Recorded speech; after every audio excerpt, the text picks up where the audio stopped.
Antes de começarmos, eu quero fazer um convite para que você faça-se uma pergunta.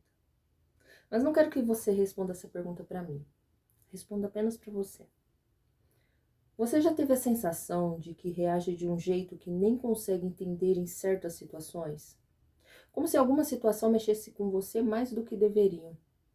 Como se uma simples crítica ou uma rejeição, até um silêncio, fosse suficiente para tirar a sua paz. E depois você ainda se sente culpado por se sentir assim. E talvez você tenha dito para si mesma: eu preciso parar de ser assim, eu preciso ser mais forte, ou eu preciso controlar minhas emoções. Mas e se eu dissesse que talvez a pergunta nunca tenha sido: por que eu devo ser assim? Talvez essa pergunta deveria ser outra: o que aconteceu comigo para que eu aprendesse a reagir assim? E agora eu quero que você imagine uma criança. Ela tem ali por volta de uns 8 anos. E todos os dias, quando ela chega da escola, antes mesmo de abrir a porta de casa, ela para por alguns segundos. Ela tenta ouvir as vozes lá dentro. E não porque ela esteja curiosa, mas porque precisa descobrir se hoje é um dia seguro. Ela aprende a reconhecer os barulhos dos passos, o jeito que a porta abre, o jeito que a porta fecha, o tom de voz, o silêncio. Ela aprende a perceber quando alguém está irritado antes mesmo que essa pessoa diga qualquer palavra. E sabe o que é mais curioso? Ninguém ensinou isso para ela. Ela aprendeu porque precisava. E naquele momento, naquela fase da vida dela, aquilo era inteligência, aquilo era proteção. Aquilo a ajudava aquela criança a sobreviver naquele ambiente. Os anos passam. Aquela criança cresce e se torna um adulto. Agora ela está em outro lugar, outro trabalho, outro relacionamento, uma outra casa. Mas existe algo nela que ainda continua igual. Ela entra em um ambiente e, sem perceber, automaticamente, continua observando o humor de todo mundo. Continua tentando evitar conflitos. Continua sentindo que precisa agradar todo mundo. E continua pedindo desculpas até quando não faz nada. E um dia, ela olha para si mesma e pergunta: o que há de errado comigo? E se eu te dissesse que nunca tem existido algo de errado com você? Existe uma coisa que eu gostaria que você guardasse enquanto assiste esse vídeo. Nem tudo aquilo que aprendemos foi aprendido com palavras. Muitas das coisas que carregamos hoje foram aprendidas observando, sentindo, vivendo. Uma criança não aprende apenas quando alguém diz você é importante. Ela aprende pela forma como ela é olhada, pela maneira como ela é acolhida, pela segurança que ela sente quando chora ou pela falta dela. Ela aprende se o mundo é um lugar seguro ou um lugar onde ela precisa estar sempre em alerta. Talvez essa seja uma das partes mais difíceis de compreender. Porque muitas pessoas dizem: minha infância foi ótima, foi boa. E talvez ela realmente tenha tido momentos muito felizes. Mas a felicidade e experiências que deixam marcas não são coisas opostas. Às vezes uma criança recebeu amor, mas também aprendeu que precisava esconder o que sentia. Recebeu carinho, mas cresceu tentando não incomodar ninguém. Teve momentos felizes, mas também viveu situações que nunca conseguiu compreender. Sabe o que acontece? A criança cresce, a vida continua e as lembranças vão ficando cada vez menos nítidas. Mas o modo como ela aprendeu a se proteger, esse permanece. Talvez você tenha dificuldade para dizer um não hoje. Talvez sinta culpa quando você coloca um certo limite. Talvez você precise agradar para sentir que merece ser amado, ou talvez peça desculpas até quando não fez nada. Ou vive esperando que a qualquer momento algo ruim vai acontecer. E durante muito tempo você acreditou que isso era apenas o seu jeito. Mas e se isso não for a sua essência? E se isso for apenas a forma que seu coração encontrou para continuar seguindo em frente? Para por um instante e pense comigo. Quando foi a primeira vez que você sentiu que precisava ser forte o tempo todo? Não tenta responder agora. Às vezes as respostas chegam devagar e tudo bem, só reflita e guarde consigo. Durante muitos anos, acreditava-se que quando a infância passava, ela ficava lá atrás. Mas hoje nós sabemos que a história é um pouco diferente. Não porque o passado vai determinar quem você é, mas porque ele participa da forma como você aprende a enxergar o mundo, os outros e até a si mesma. E é justamente isso que eu quero conversar com você a partir de agora. Há muito tempo, acreditava-se que a infância era apenas uma fase da vida, algo que passava e ficava lá atrás. Mas hoje, a psicanálise, a neurociência, a epigenética e os estudos sobre os traumas nos ajudam a compreender algo muito importante. As experiências que vivemos não ficam guardadas apenas nas lembranças.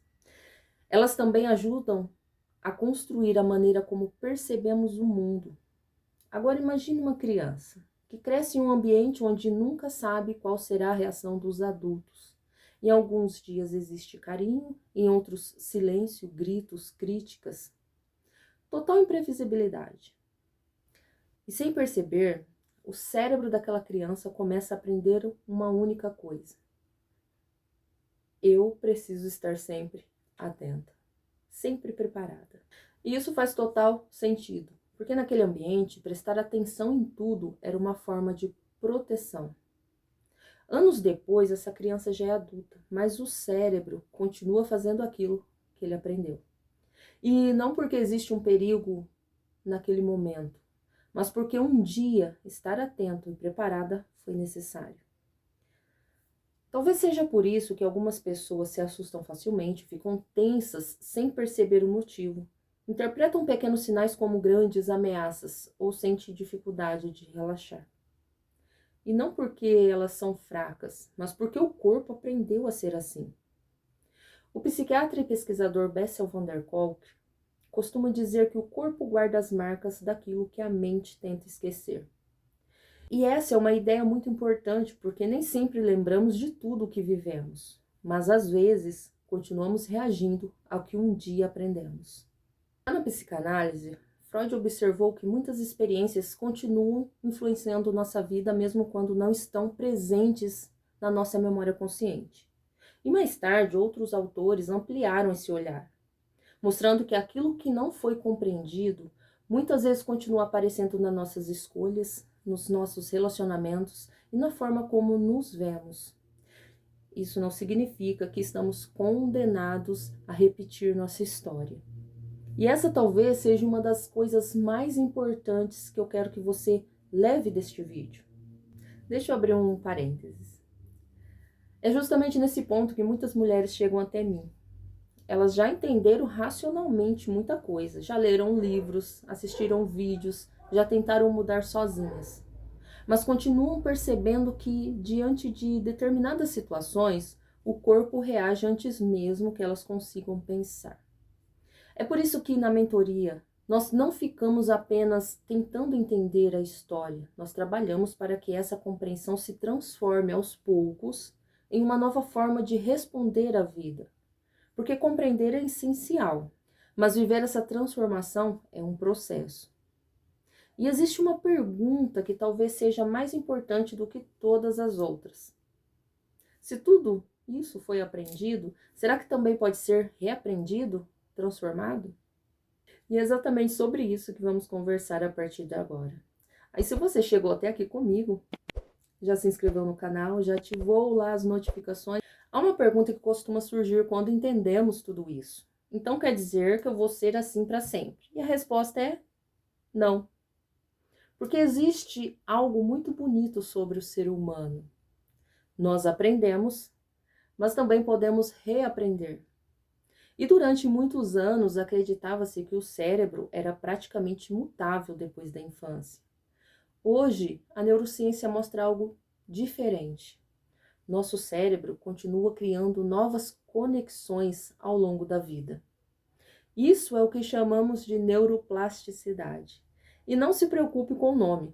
O mais importante é entender o que isso significa. Significa que o seu cérebro consegue aprender novas formas de perceber, de sentir e de responder ao mundo. Isso não acontece de um dia para o outro, nem apenas porque decidimos, vou mudar. E se alguém falar isso para você, desconfie. Acontece através de experiências repetidas, seguras e conscientes. O psiquiatra Norman Deutsch, que escreveu durante muitos anos sobre neuroplasticidade, resume essa ideia de uma forma muito simples. O cérebro muda quando a experiência muda. E eu gosto muito dessa frase porque ela nos lembra que aquilo que um dia foi aprendido não precisa ser a última palavra da nossa história. Já na psicanálise, nós também encontramos essa esperança. Winnicott dizia que quando uma pessoa encontra um ambiente suficientemente seguro, ela pode voltar a crescer emocionalmente. Olha como isso é bonito. Mesmo depois de adulto, mesmo depois de tantos anos, o ser humano continua capaz de construir novas formas de existir. Mas existe um detalhe importante aí. Entender isso não significa que o processo seja fácil. Porque uma coisa é compreender racionalmente. Outra é ensinar ao corpo que ele não precisa mais viver em estado de alerta. E é exatamente por isso que um processo terapêutico faz toda a diferença. Por exemplo, no meu acompanhamento, nós não buscamos apagar o passado, até porque ninguém conseguiria fazer isso. O que fazemos é ajudar a pessoa a construir uma nova relação com a própria história. Ela continua sabendo o que viveu, mas aquilo deixa de comandar sozinha as escolhas do seu presente. E aos poucos, situações que antes despertavam medo, culpa, desespero, começam a ser vividas de uma outra maneira, de uma forma mais leve.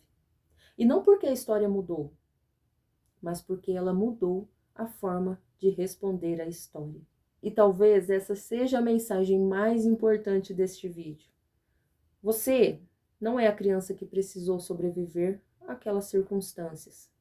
Você é o adulto que hoje pode escolher começar um caminho diferente. E isso não muda o passado, mas pode mudar profundamente a forma como você vive o presente hoje. E na próxima e última parte, eu quero deixar uma pergunta. Uma pergunta que talvez fique com você muito depois deste vídeo terminar. Antes de terminar este vídeo, eu quero que você volte à pergunta que eu fiz lá no começo. O que aconteceu comigo para que eu aprendesse a reagir assim? Talvez você ainda não tenha essa resposta e tudo bem. Nem toda compreensão acontece no momento em que fazemos a pergunta. Às vezes ela chega dias depois, em uma lembrança, uma conversa, em uma sessão de terapia ou até assistindo um vídeo como esse. Mas existe uma coisa que eu gostaria muito que você levasse daqui hoje. Pare de se perguntar apenas o que há de errado comigo e comece aos poucos a se perguntar o que a minha história está tentando me mostrar. Porque quando mudamos a pergunta, muitas vezes a resposta também muda. E talvez você descubra que aquilo que você chamava de fraqueza era exaustão, que aquilo que chamava de exagero era uma emoção que nunca encontrou um espaço para existir, e que aquilo que chamava de dependência era apenas uma tentativa de nunca mais sentir uma dor antiga. Talvez, pela primeira vez, você consiga olhar para si mesma com um pouco mais de gentileza. Eu não sei o que você viveu, eu não conheço a sua história. Eu não sei quais foram as suas perdas, quais foram os seus silêncios, ou quais feridas fazem parte da sua caminhada. Mas eu sei de uma coisa: toda história merece ser compreendida antes de ser julgada. Isso inclui a sua. E se, enquanto assistia esse vídeo, você percebeu que algumas dessas palavras tocaram lugares muito profundos dentro de você, talvez esse seja um convite para olhar para sua história com mais cuidado. Porque algumas transformações acontecem quando somos capazes de compreender. Outras precisam de um espaço seguro para serem vividas. E é exatamente esse espaço que eu construí na minha mentoria. Um processo onde as pessoas decidiram começar pouco a pouco a se reorganizar emocionalmente. E se você sente que chegou o seu momento, eu vou deixar o link aqui na descrição. E eu quero terminar com uma última reflexão, se você chegou até aqui comigo. Você não escolheu todas as experiências que viveu, mas a partir de hoje, você pode escolher não caminhar sozinha na forma como vai lidar com elas. E obrigada por me permitir estar com você até aqui. E até o próximo episódio.